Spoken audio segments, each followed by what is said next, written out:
For those of you that kindly reminded me that I could be both the Irish national team manager and still the manager of Cabinteely, I think you'll be pleased today.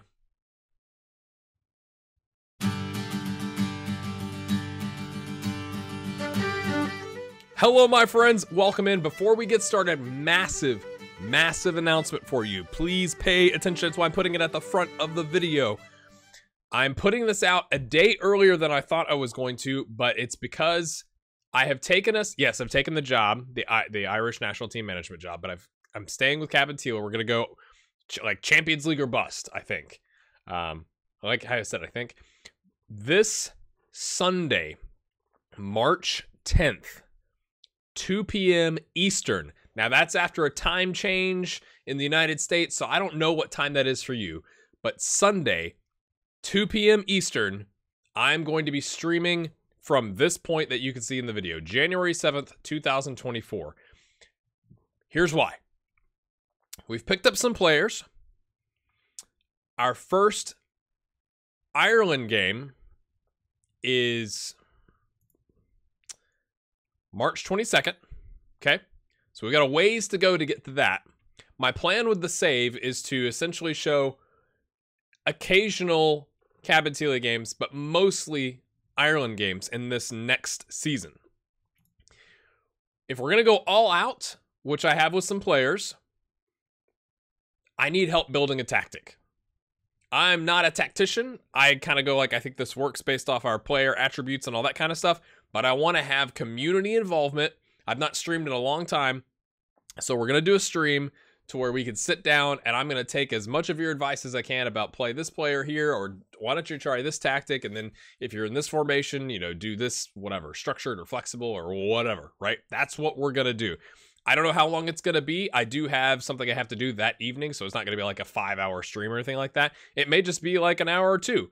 But my goal is for us to get through preseason and play as many of the games as we can leading up to that first Ireland national team game, at which point I will stop the stream and then I'll record that for release on, you know, the actual, like an episode. Okay.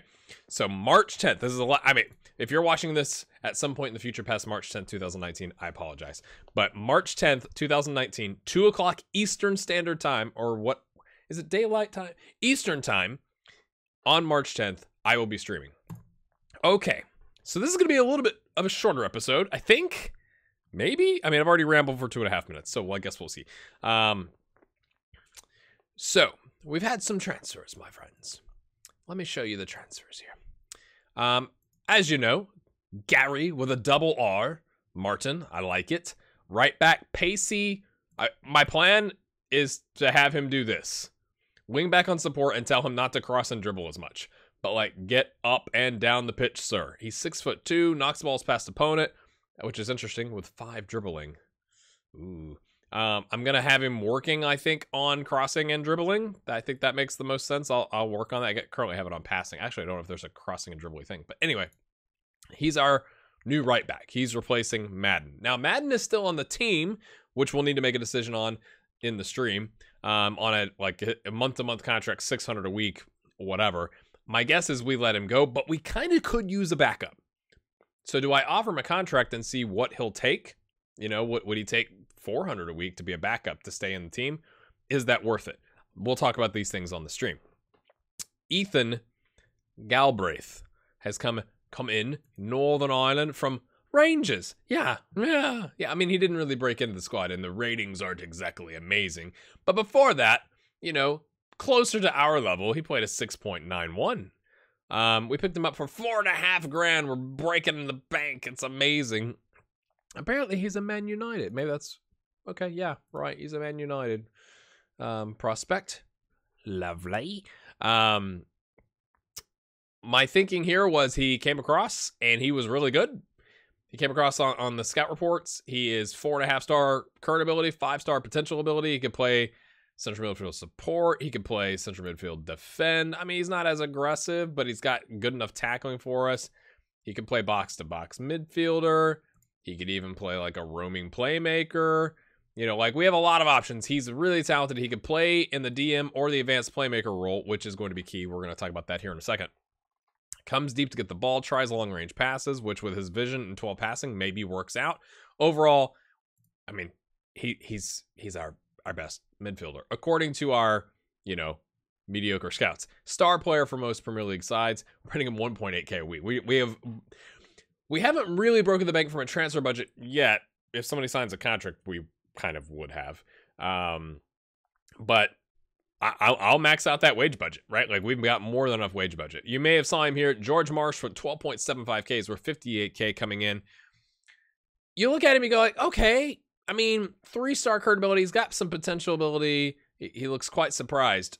He's surprised that we've signed him because he was a Tottenham prospect, and then Colchester, and then Solihull Moors, and then York City, and Bromley picked him up on a free. And we've actually paid money for him. Maybe that's what's got him so shocked. But Anthony O'Reilly, Dundalk, unless we offer like 850 grand, which we are not going to do not want to sell him, and they do not want to loan him. They will not loan him. I've tried offering like 20 grand a month and full wages, which is like 240 grand in a year, which is more than his current value, and they could still keep him. And they were like, nah, we want to try him in the first team, which is probably, someone commented, I think on the last episode or maybe 2 episodes ago, about how many managers has Dundalk had, or like what's happened to Dundalk? And it's like, well, they've just rotated lots of managers. Like maybe it's because they loaned out all their good prospects, and like because O'Reilly has been with us for a long time.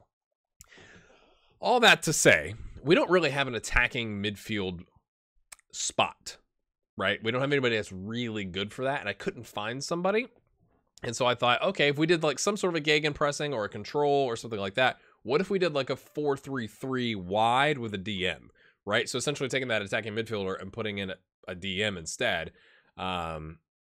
Liverpool-esque, and putting our wingbacks more on full-on attack, support and attack rather than like defend and support. So getting them further forward, but giving some cover to the center backs with this guy. Now he's more of a ball-winning midfielder. He's got the aggression for it and the stamina and the strength. But if you put him on a defensive midfielder, he can do that too, right? He's all right in a support role. He can play halfback.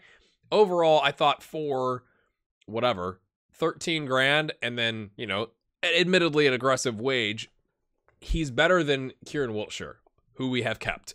So that's what I was thinking with George here. And then we have picked up a left back. We've got Bernard and we've got Erich. Although Erich has improved significantly and he's like a really good center back, versus like his crossing and dribbling and stuff on the wingback role is not exactly the best.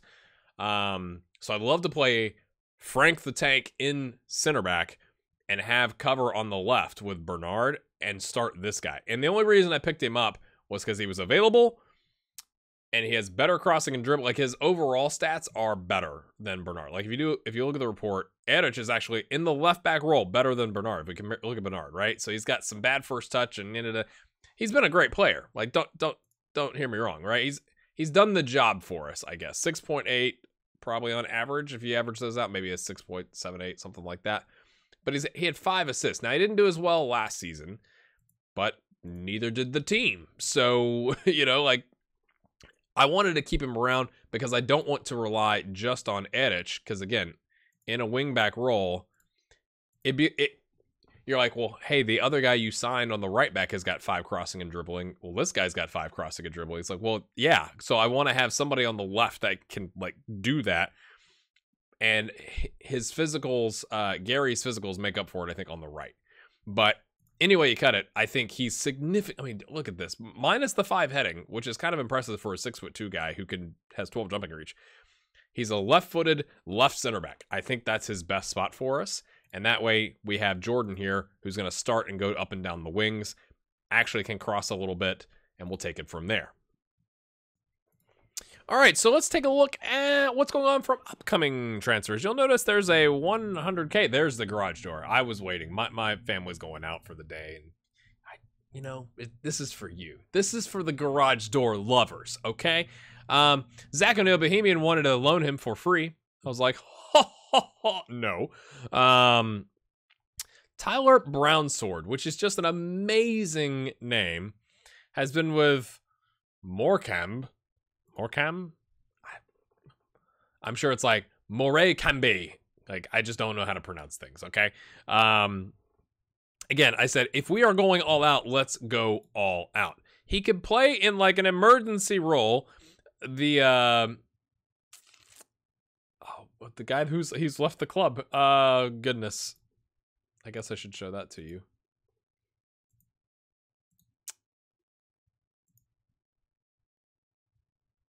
Hugh Douglas left. I forgot to renew his contract. I wanted to keep him, but he was kind of... He's a model citizen, which has been really good, but... You know, I was kind of like, we'll look at the rest here in a second. So he kind of can cover that right fullback, not really wing back. I mean, maybe, you know, put him on not crossing and dribbling like we would with the other guy, right? But he's a really good central defender, right? Especially on cover, 11 pace. He's got 16 natural fitness. He can run around. He can even potentially be a ball-playing defender. Tries killer balls often. But, again, he's rated by our mediocre scouts as the best central midfielder we would have. And, again, if we're going all out, I said, let's go all out. So we've got a bid in for 100K. Because that's what they wanted. At like a 30% sell-on fee or whatever. Is he really worth 100K? Probably not. But I was trying to say, like, the feedback I got for you guys is like, let's go all out. So, like, we're going all out. We'll pay him 1.5K. We'll beef up our back line. And we'll see what happens. I'm going to call this guy DJed. I'm sure it's like Yed or Jed. Or, how about DJ? DJ Ed? Anyway, I'm bringing him in on a trial as another option. Again, more just like really good physicals, but knows the role to kind of be cover. And then we could lose Madden, right? Like he's probably about the same cost, but a bit younger. And it actually has him above Gary Martin in terms of his capabilities. So we've offered a trial to him. He's wanted by some other teams in England. So does he have any reason? No, he has no affiliation with Ireland, but you know, that might be another option, but I'm hoping. When did we offer this guy? It should be happening today. Didn't it happen within 7 days typically? He should be making a decision soon. I don't think anybody else has come in for him, so it's either he's interested or he's not. So that's where we're at. So this is what the squad looks like, right? Boss on the back line, Martin on right back. Right now, Collins and Erich on the center backs, with Jordan Davies on the left back / wing back role. George Marsh and a DM, Harry White and Ethan Galbraith. Again, look at the star ratings, right?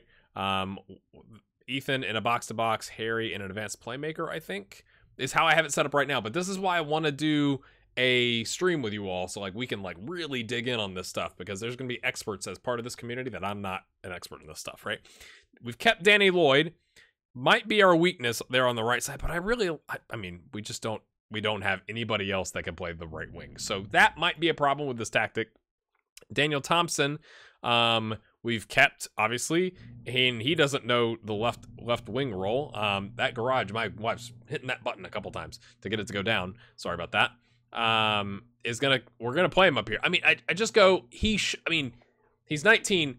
If we've got him training on winger, he should know it. I just feel like he should know it. Now, will that work if we have somebody on an attack role on the left back? I don't know, or on the left wing back. And then we've got Gavin Wilkinson, Gary Hayes-Ward, and Terry Blade, who has come back. We've extended his loan until the next transfer window, June.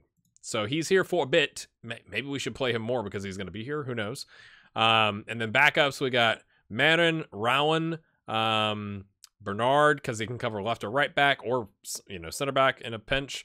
Zach O'Neill, Jim Fox, who's now just quote 3-star, but again, he can play that box to box. He could play advanced playmaker, but he doesn't know the role. So maybe that's the difference. We play a 4-2-3-1 gegenpressing with Jim there.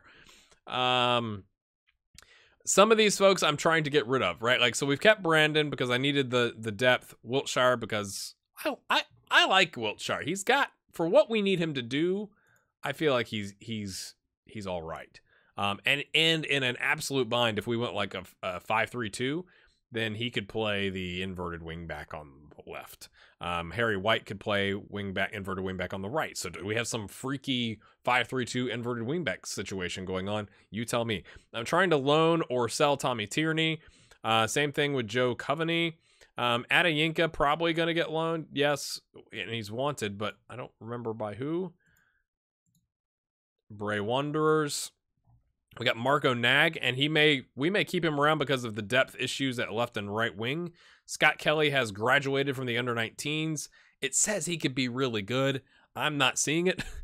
But we'll find out, I guess, because he's going to play in all the cup games, I guess, in the 4-2-3-1. Darren Walsh is still here. Pierce Cavanaugh. I'm trying to get to loan Danny McVeigh and most likely Johnny Docherty, especially if this Tyler guy signs.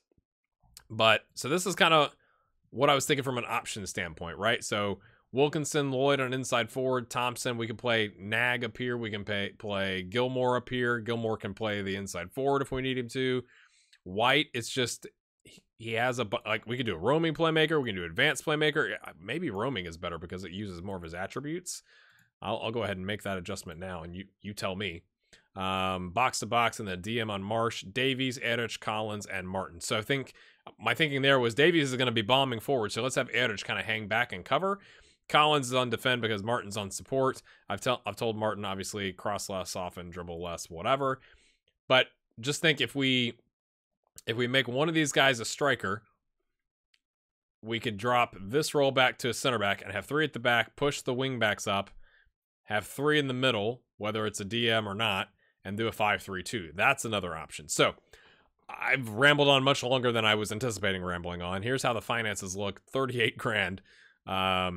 We've hemorrhaged some cash. But really, when you think about it, right? Like, we have not hemorrhaged from transfer spending thus far. Now, this 100K, yeah, that'd be a lot of money that we will have spent. But when you look, we're well under the wage budget. The wage budget has gone up because we've brought in players that we're paying more, but the wage budget has gone up, but we haven't spent a lot of transfer budget. Is there anything else I need to show you from a transfer history? I mean, Captain Jack, Hugh Douglas, Gary Buckley, Gavin Houlihan, Dylan McGlade, Stephen McGinnis, Connor Lang were all names that we have known and loved, have left the club. They just weren't good enough. It wasn't worth it. And I genuinely, I was trying to trim the squad down. And then Shane Grant was our under 19 goalkeeper. He's at 27. Nope. See you later, sir. Gary Deans, Derek Russell, Shane Clark were all under 19 players that were going to graduate. And we were like, we'll see you later. We have dropped our under 19s assistant, Barry O'Connor. He wanted more money and he's just kind of okay. And we picked up Matt Bloomfield, who is really good at attacking. He's not really better from a judging players standpoint, but he's better at man management and has better attributes on the coaching. Yeah. And we've lost Anthony O'Reilly. Does that even show? Huh. All right. So that's where we're at, my friends. So again, March 10th, 2 o'clock Eastern. Would love to get your help. We'll see you there. Hit the like button. We're not even going to look at the Ireland team just yet. I'll show you that I've set up some friendlies. You may have already seen this because I showed it earlier. I set up Iceland, Wales, USA, and Northern Ireland. We have another opportunity in October to have some games, but I was like, let's get those set up, and we'll see you next time. Hit the like button. See you Sunday.